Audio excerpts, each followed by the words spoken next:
নমস্কাৰ, মই মজিদ। বন্ধুসকল, পলকতে চাওক আজি 9টা গুৰুত্বপূৰ্ণ খবৰ। প্ৰথমটো খবৰ, ৱাকফ সংশোধনী বিধেয়কৰ বিৰুদ্ধে দেশৰ উচ্চতম ন্যায়ালয়ত দাখিল কৰা হ'ল প্ৰথমখন আবেদন। এইবাৰ উচ্চতম ন্যায়ালয়ত ৱাকফৰ বিৰুদ্ধে আবেদন দাখিল কৰিছে কংগ্ৰেছী নেতা মহম্মদ জাবেদে।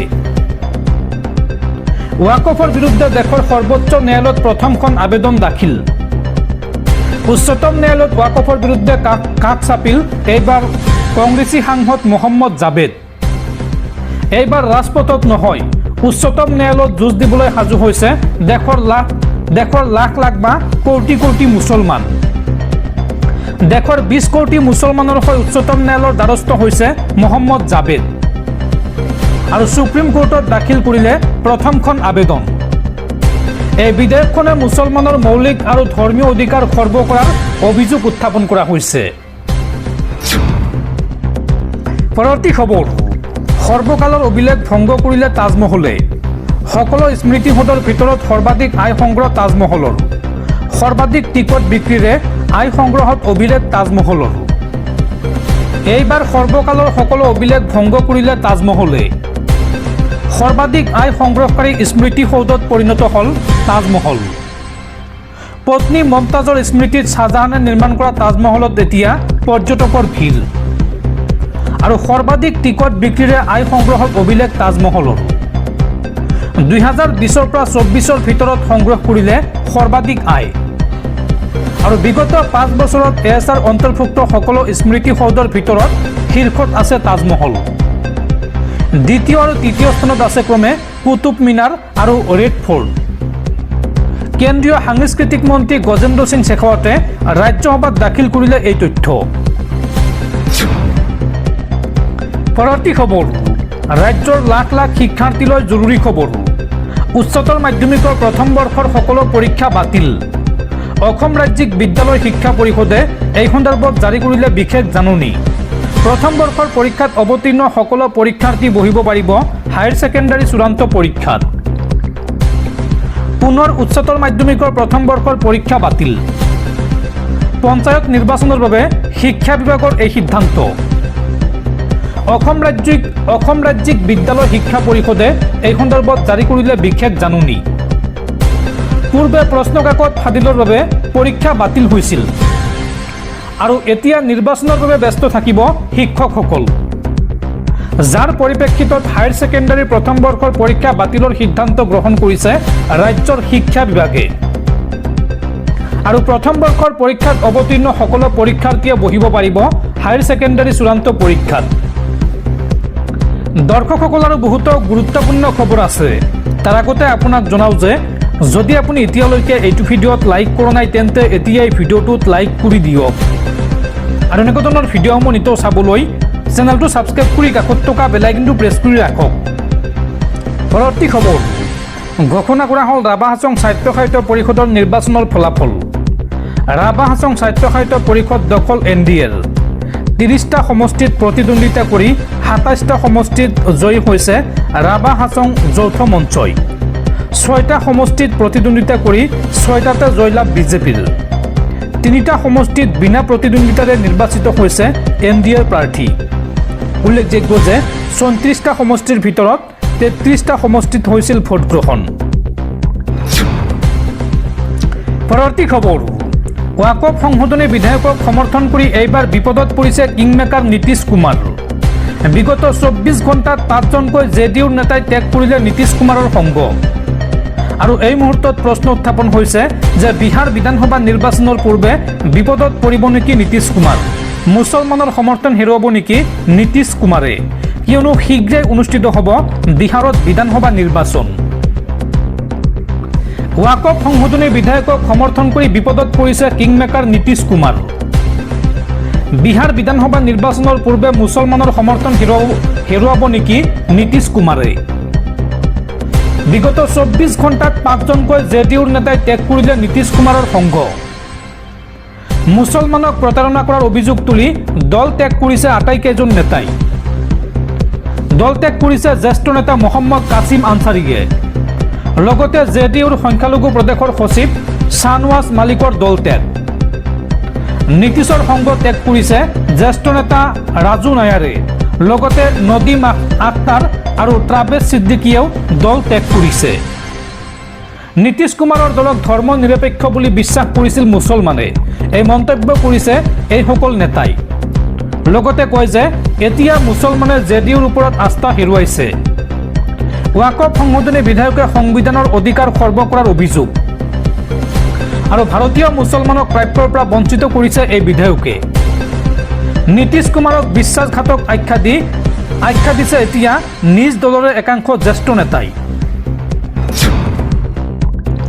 পৰৱৰ্তী খবৰ, পঞ্চায়ত নিৰ্বাচনৰ পূৰ্বে আপ অসমত মক্ষম আঘাত। আপৰ একমাত্ৰ নিৰ্বাচিত প্ৰতিনিধি জিএমচিৰ পাৰিষদ মাছুমা বেগমৰ দল ত্যাগ। আপ অসমৰ মহিলা কক্ষৰ ৰাজ্যিক সভানেত্ৰী আছিল মাছুমা বেগম আৰু ভাৰপ্ৰাপ্ত ৰাজ্যিক সভাপতি ভৱেন চৌধুৰীক দিলে পদত্যাগ পত্ৰ। পৰৱৰ্তী খবৰ, ৰাষ্ট্ৰীয় নাগৰিকপঞ্জী চমুকৈ এনআৰচিৰ প্ৰাক্তন ৰাজ্যিক সমন্বয়ক প্ৰতীক হাজেলাৰ বিৰুদ্ধে গোচৰ ৰুজু। ন্যায়ালয়ৰ নিৰ্দেশত ৩০৯/২৫ নম্বৰত গোচৰ ৰুজু কৰে দিছপুৰ আৰক্ষীয়ে।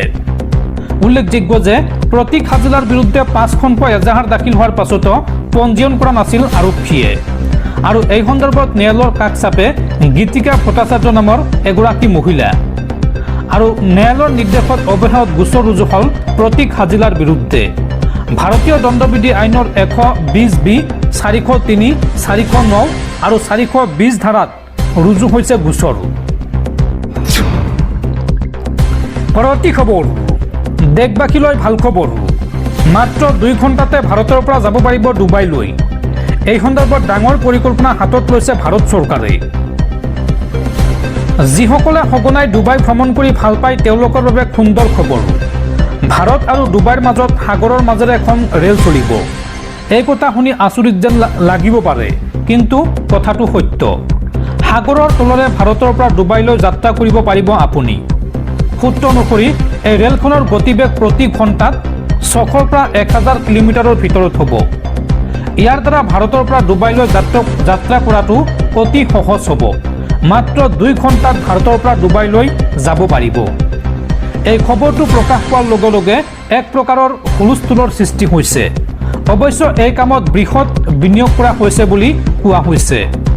এই প্ৰকল্পটোত যি আধুনিক প্ৰযুক্তি ব্যৱহাৰ কৰা হ'ব, সেই প্ৰযুক্তিবিদ্যাৰ বাবেও বহু প্ৰযুক্তিবিদ বা বিশেষজ্ঞৰ প্ৰয়োজন হ'ব। উল্লেখযোগ্য যে এই ৰেলপথটোত প্ৰায় ১২০০ মাইল দীঘল হ'ব। এই ৰেলপথটো এই সমগ্ৰ পথটো সাগৰৰ তলৰে পাৰ হৈ যাব। ফলত সাগৰৰ তলৰে ভাৰতৰ পৰা ডুবাইলৈ বজ্ৰগতিত যাত্ৰা সম্ভৱ হ'ব। এই সন্দৰ্ভত এতিয়ালৈকে পোৱা তথ্যৰ পৰা জানিব পৰা মতে এই ৰেলখন মুম্বাইৰ পৰা ডুবাইলৈ যাব। এই পথটো ২ ঘণ্টাৰ ভিতৰত অতিক্ৰম কৰিব পাৰিব। অৱশ্য এই ৰেলযোগে কেৱল যাত্ৰীয়েই নহয়, ভাৰতৰ পৰা ডুবাইলৈ সামগ্ৰী আৰু খাৰুৱা তেলো অনা নিয়া কৰিব পাৰিব। এই ৰেলখন কাৰ্যক্ষম হ'লেই ভাৰত আৰু ডুবাইৰ মাজৰ সম্পৰ্ক বহুত মজবুত হ'ব।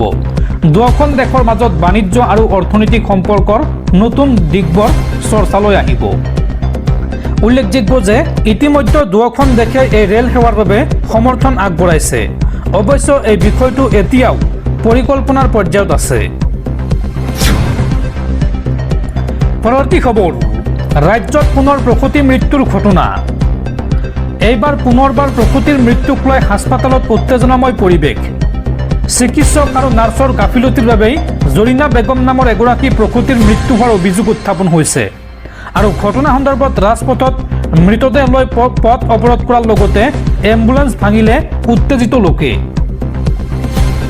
প্ৰসূতিৰ মৃত্যুক লৈ হাস্পতালত পুনৰ উত্তেজনাময় পৰিৱেশ। ৰাজপথত মৃতদেহ লৈ পথ অৱৰোধ উত্তেজিত লোকৰ। উত্তেজিত লোকে ভাঙিলে ৰোগী কঢ়িওৱা এম্বুলেন্স। কাছাৰৰ সোণাবাৰীঘাট হাস্পতালত উত্তপ্ত পৰিস্থিতি। উল্লেখযোগ্য যে জৰিনা বেগম নামৰ প্ৰসূতি এগৰাকীক ভৰ্তি কৰা হৈছিল সোণাবাৰীঘাট হাস্পতালত আৰু দিনৰ ভাগত মহিলাগৰাকীয়ে জন্ম দিছিল এটি সন্তান। কিন্তু প্ৰসৱৰ পিছতে অধিক অৱনতি ঘটিছিল মহিলাগৰাকীৰ স্বাস্থ্যৰ আৰু তাৰ পিছত ততাতৈয়াকৈ শিলচৰ মেডিকেল কলেজলৈ প্ৰেৰণ কৰা হয় প্ৰসূতিগৰাকীক। কিন্তু শিলচৰ মেডিকেল কলেজতে প্ৰাণ হেৰুৱাই মহিলাগৰাকীয়ে। আৰু প্ৰসূতিগৰাকীৰ মৃত্যুৰ পিছতেই সোণাবাৰীঘাট হাস্পাতালত উত্তপ্ত পৰিস্থিতিৰ সৃষ্টি হয়। চিকিৎসক আৰু নাৰ্ছৰ গাফিলতিৰ বাবেই মহিলাগৰাকীৰ মৃত্যু হোৱাৰ অভিযোগ উত্থাপন কৰে স্থানীয় তথা পৰিয়ালবৰ্গই। পৰৱৰ্তী খবৰ, অৱশেষত অন্ত পৰিল জল্পনা কল্পনাৰ। চুবুৰীয়া ৰাষ্ট্ৰ বাংলাদেশৰ ক্ষমতা সলনিৰ পিছতে প্ৰথমবাৰলৈ ভাৰতৰ প্ৰধানমন্ত্ৰী নৰেন্দ্ৰ মোদীক সাক্ষাৎ কৰিলে বাংলাদেশৰ অন্তৱৰ্তীকালীন চৰকাৰৰ মুখ্য উপদেষ্টা মহম্মদ ইউনুছে। বাংলাদেশত শ্বেখ হাছিনা চৰকাৰৰ পতনৰ পিছতে প্ৰথমবাৰৰ বাবে বাংলাদেশৰ অন্তৱৰ্তীকালীন চৰকাৰৰ মুখ্য উপদেষ্টা মহম্মদ ইউনুছে ভাৰতৰ প্ৰধানমন্ত্ৰী নৰেন্দ্ৰ মোদীৰ সৈতে সাক্ষাৎ কৰে। বিমষ্টেক সন্মিলনত অংশগ্ৰহণৰ বাবে সম্প্ৰতি বেংককত আছে দুয়োখন দেশৰ ৰাষ্ট্ৰৰ মুৰব্বী। এই সন্মিলনত দুয়োজনে একেলগে ৰাতিৰ আহাৰ গ্ৰহণ কৰাও দেখা গৈছিল। শুকুৰবাৰে পুৱা দুয়োৰে মাজত বৈঠক হোৱা দেখা গৈছে। মোদী আৰু ইউনুছে হাঁহি মুখে হাত মিলাই থকা দেখা গৈছে। উল্লেখযোগ্য যে শেহতীয়াকৈ সংখ্যালঘুৰ ওপৰত অত্যাচাৰৰ বিষয়টোক লৈ বাংলাদেশ আৰু ভাৰতৰ মাজৰ সম্পৰ্কৰ অৱনতি ঘটিছে আৰু সেই পৰিস্থিতিত মোদী আৰু ইউনুছৰ এই বৈঠকক তাৎপৰ্যপূৰ্ণ বুলি গণ্য কৰিছে আন্তঃৰাষ্ট্ৰীয় মহলে। বৃহস্পতিবাৰে থাইলেণ্ডত অনুষ্ঠিত বিমষ্টেক সন্মিলনত ভাষণ প্ৰদান কৰি ভাৰতৰ বৈদেশিক পৰিক্ৰমা মন্ত্ৰী এছ জয়শংকৰে মহম্মদ ইউনুছক সচতুৰতাৰে বংগোপসাগৰৰ ভূগোল বুজাই দিয়ে। তেওঁ ইউনুছৰ এই অঞ্চলৰ একমাত্ৰ সাগৰৰ অভিভাৱক বাংলাদেশ মন্তব্যৰ উপযুক্ত প্ৰত্যুত্তৰ দিছিল। উল্লেখযোগ্য যে 2024 চনৰ আগষ্ট মাহত বাংলাদেশৰ প্ৰধানমন্ত্ৰী শ্বেখ হাছিনাক ক্ষমতাৰ পৰা উৎখাত কৰা হয় আৰু ইয়াৰ পিছত ইউনুছৰ নেতৃত্বত এখন অন্তৱৰ্তীকালীন চৰকাৰ ক্ষমতালৈ আহে বাংলাদেশত আৰু সেই সময়ৰ পৰাই শ্বেখ হাছিনা ভাৰততে আছে। আৰু ইফালে বাংলাদেশ আৰু ভাৰতৰ মাজত দ্বিপাক্ষিক সম্পৰ্ক ক্ৰমান্বয়ে অৱনতি ঘটিছে। সংখ্যালঘু হিন্দুৰ বিৰুদ্ধে অবাধ হিংসা আৰু বাংলাদেশত ইছলামিক মৌলবাদী শক্তিৰ উত্থানক লৈ নতুন দিল্লীয়ে উদ্বেগ প্ৰকাশ কৰিছে আৰু আনহাতে বাংলাদেশেও শ্বেখ হাছিনা ভাৰতত থকাক লৈ আপত্তি কৰিছে। অৰ্থাৎ শ্বেখ হাছিনাক উভতাই বিচাৰিছে বাংলাদেশৰ অন্তৱৰ্তীকালীন চৰকাৰে। ইউনুছৰ চীন ভ্ৰমণৰ পিছত যোৱা সপ্তাহত দুয়োখন দেশৰ মাজত উত্তেজনা বৃদ্ধি পাইছে। চীন ভ্ৰমণৰ সময়ত ইউনুছে বেইজিঙক বাংলাদেশত বিনিয়োগ কৰিবলৈ আহ্বান জনায় আৰু সেই সময়ত তেওঁ বিতৰ্কিত মন্তব্য কৰিছিল যে ভাৰতৰ উত্তৰ পূবৰ 7খন ৰাজ্য স্থলভাগেৰে আবদ্ধ, সাগৰত উপস্থিত হ'বলৈ তেওঁলোক বাংলাদেশৰ ওপৰত নিৰ্ভৰশীল। এই মন্তব্য কৰিছিল মহম্মদ ইউনুছে।